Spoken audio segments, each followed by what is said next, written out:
All right, y'all. Well, the time has come. Time to be starting new maintenance. I wouldn't say maintenance. Got a couple upgrades to go in.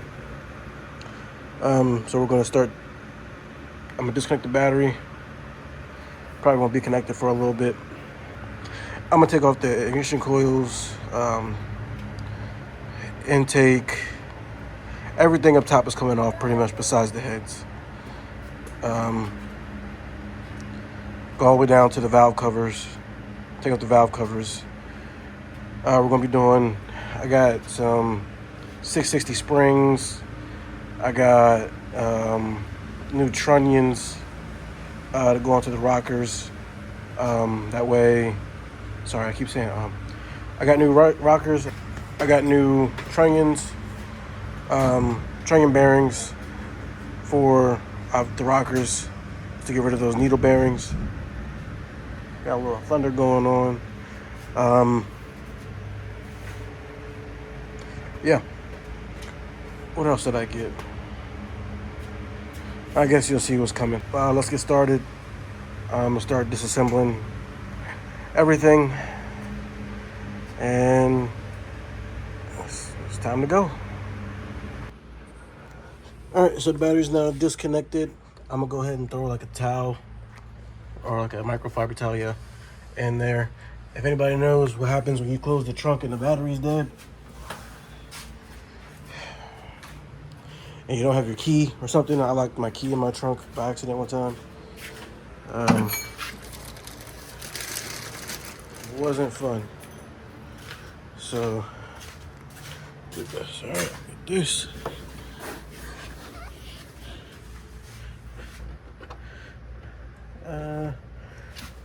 And we're just gonna thread that through there, like so. Cool. Battery's disconnected. That's open. I guess I'm gonna start taking out the intake. I'll put some gloves on. Take out the intake and the throttle body, and just start going slow. Catch you in a minute.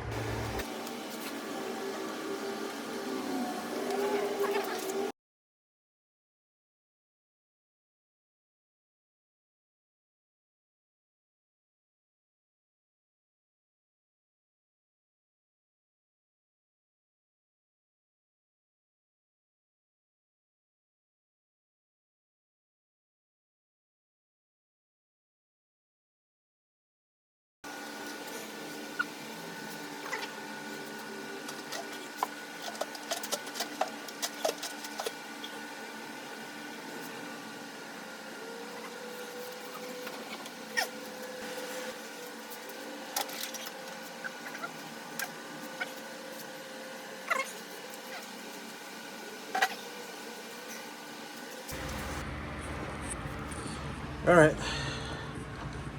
got the intake off. As you can see, there's some oil puddling right there. I'm not sure why. Intake runners are pretty dirty. Pretty dirty on the inside.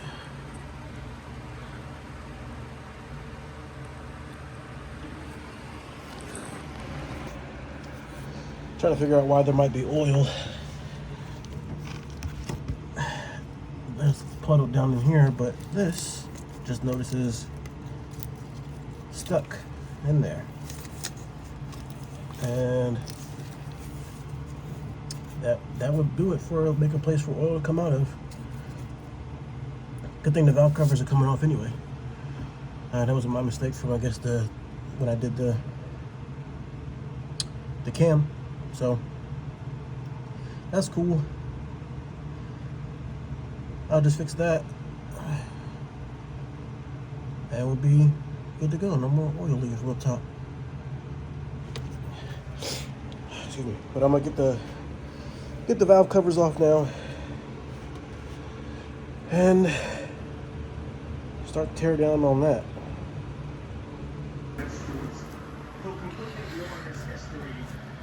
All right, so yep, we got valve covers off. The trains actually look good. They don't look like they're about to explode yet. So just gonna prevent that by doing the upgrade on them.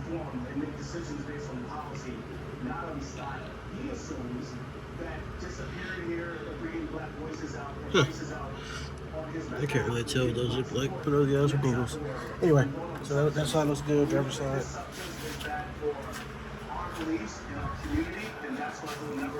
Passenger side, same. Definitely have a little bit of play. I'm not sure if that's because there's no seat pressure, but everything seems to be centered on top of the valve stem. So, and I've been, I won't say pushing the car really hard, but it's definitely seeing a little bit of higher RPM without having that dual spring. As you can see, single spring.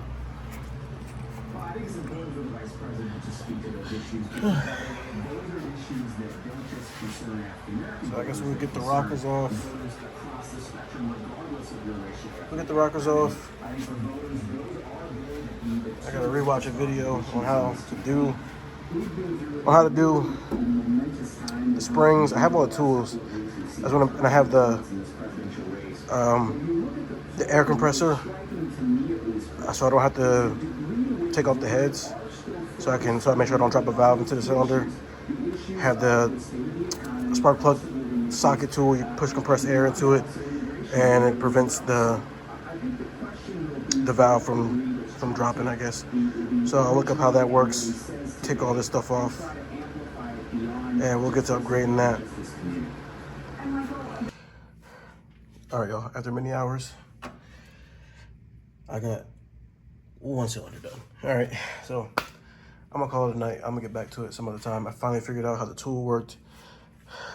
The collars, the locking pins, the locator, the retainer, all that stuff. May not have called them the right names, but I'm tired at this point. Yeah. I'll pick up next time. All right, guys. It's been, well, I haven't been working on it like that much. Finally got into like a good rhythm, figuring out what I'm doing, how to place it.